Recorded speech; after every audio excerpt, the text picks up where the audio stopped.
On est avec notre spécialiste des saines habitudes de vie, le docteur Dominique Gagnon. Ça va bien aujourd'hui? Ça va bien, François, merci. Écoute, on va poursuivre un peu dans le même esprit que nos dernières rencontres. On est beaucoup dans l'alimentation et ce matin, on voulait réagir à un reportage qui a paru à JE, si je ne me trompe pas, concernant les fruits et les légumes. C'était quoi exactement?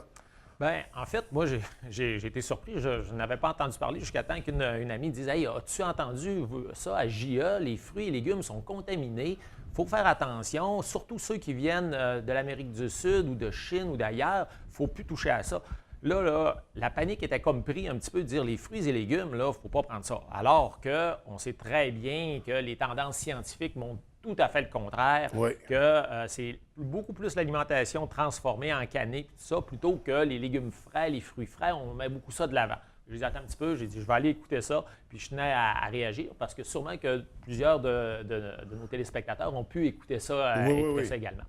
Ce que JE a fait, l'enquête qu'ils ont fait, sont allés prendre des fruits et légumes un peu au hasard, dont ceux qui venaient d'autres pays aussi, et sont allés faire des prélèvements de la peau, de l'extérieur des fruits et légumes. L'extérieur qu'on ne consommera pas. L'extérieur d'une orange, l'extérieur d'une banane, pour dire de quoi, ou encore directement une salade, plutôt une laitue, des épinards, ces choses-là.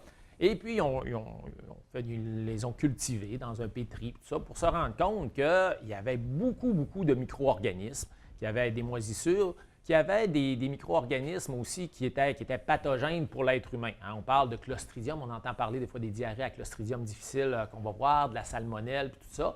Puis là, on dit, bien là, qu'est-ce qu'on fait? Qu'est-ce qu'on fait avec ça? Est-ce qu'il faut continuer d'en manger ou pas? Ce qu'il faut comprendre, à la base, OK, l'intérieur du légume ou du fruit, d'habitude, c'est stérile. Okay? C'est comme les barrières naturelles font en sorte que les bactéries ne rentrent pas, à moins que le fruit ou le légume soit vraiment malade en tant que tel. Puis ça, on le voit tout de suite. Hein, quand un fruit est comme pétri un peu. Bon. Alors ça, donc, on le sait tout de suite. Mais de façon générale, l'intérieur, il n'y a absolument aucun problème, c'est stérile.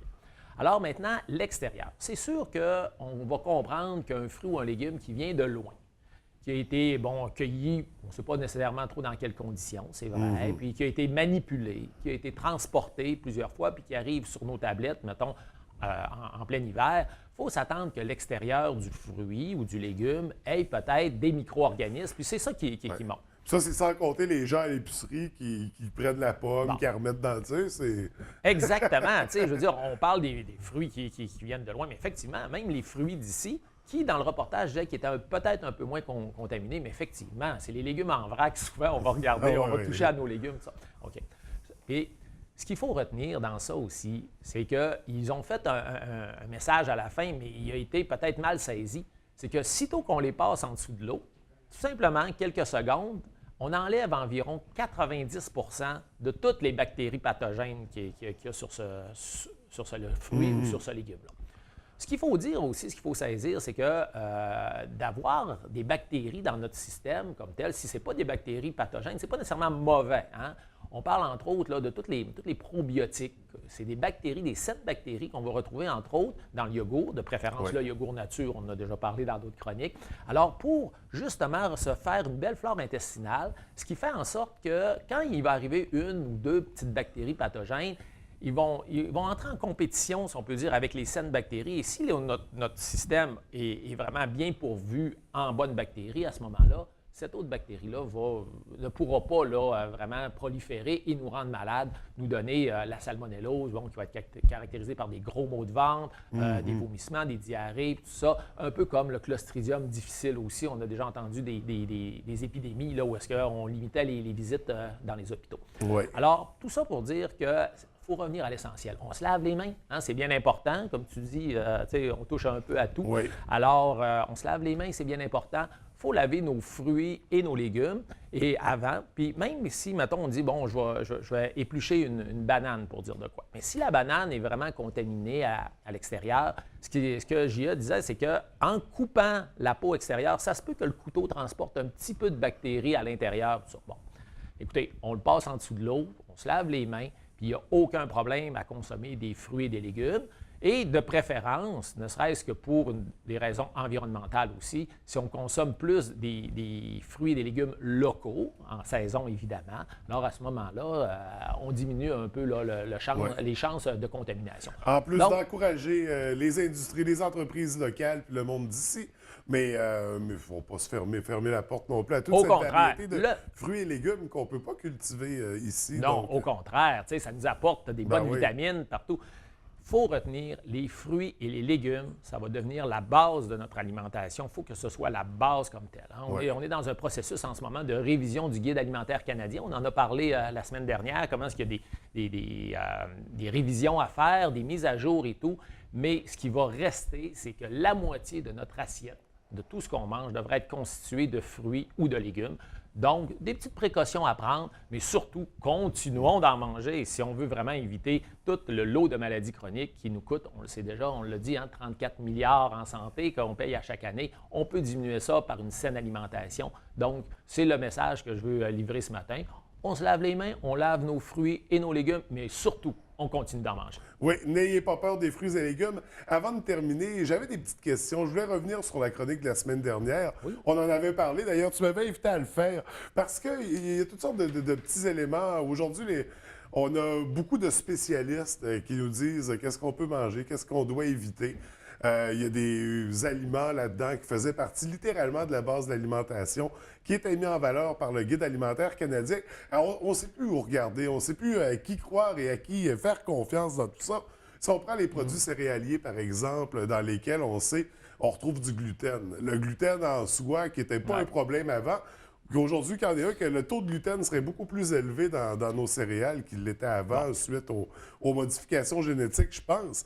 Est-ce que ça remet en question le produit céréalier? Est-ce que c'est un élément à éviter maintenant dans l'alimentation?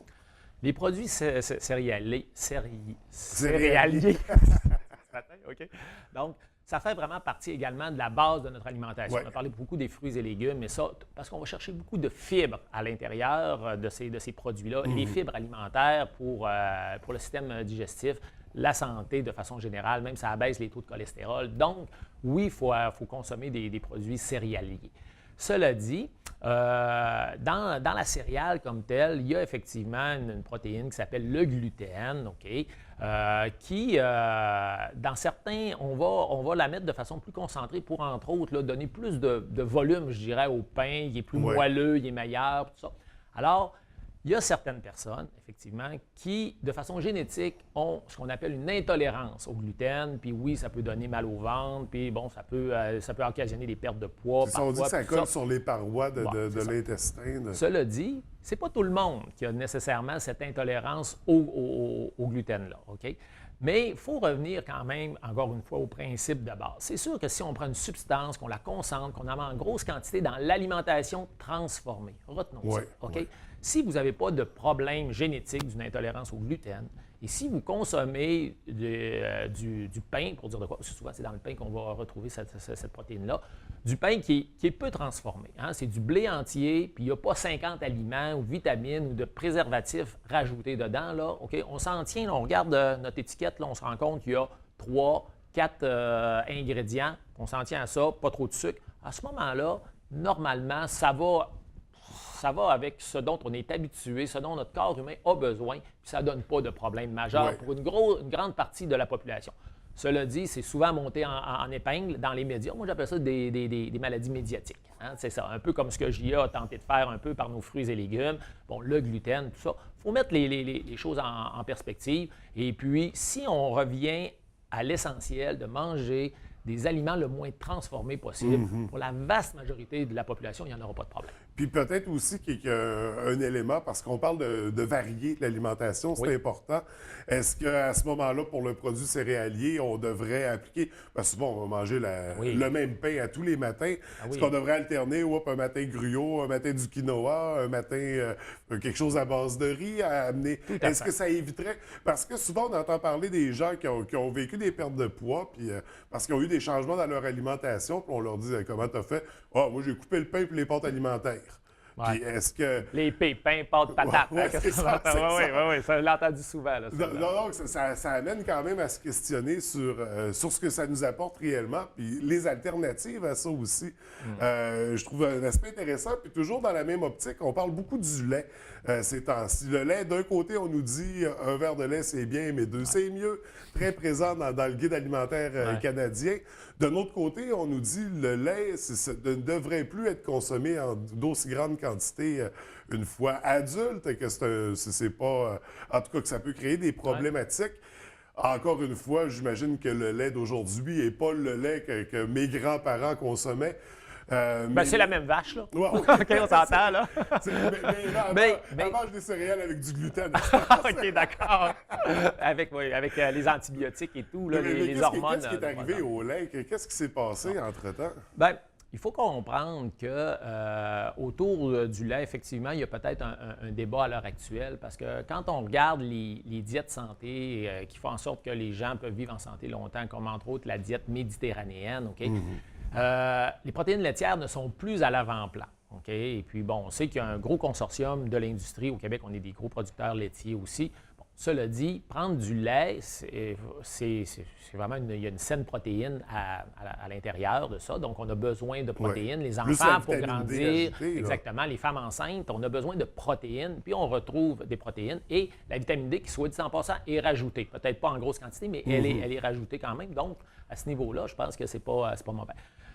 Il y a un piège, par contre, à faire attention, c'est que les produits laitiers ont été énormément transformés. Je reviens toujours avec la même chose. Hein? C'est toute la transformation et tout. C'est la clé de tout. T'sais, keep it simple, comme on dit. Hein? Gardons ça simple, là. Tout ce qui est transformé. Alors là, je vais arriver puis je vais avoir un bon yop, puis je regarde qu'il y a quasiment plus de sucre que de protéines dans mon yop, ce qui est un produit laitier transformé, pour dire... un exemple qu'on entend souvent, ou encore les boissons lactées, Hershey, ou encore les crèmes glacées aussi. Donc, on se rend compte que le produit laitier a été très, très, très transformé et qu'à ce niveau-là, tout ce qu'on rajoute dedans, c'est pas tant la protéine laitière qui est nocive, bien au contraire.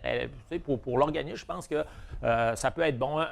Il y avait toute une controverse aussi à un moment donné pour tous les gras saturés. On disait, bon, c'est animal, donc c'est du gras saturé, il faut en manger le moins possible, on va prendre du lait écrémé. Ben, c'est ça. C'était bon, c'est bon. Ça, maintenant, c'est les études semblent montrer, quand on réétudie nos études, puis tout ça, on se rendrait compte que c'est probablement beaucoup plus les gras trans que les gras saturés comme tels qui pouvaient donner un effet là, athérogène là, pour faire de l'athérosclérose dans nos artères.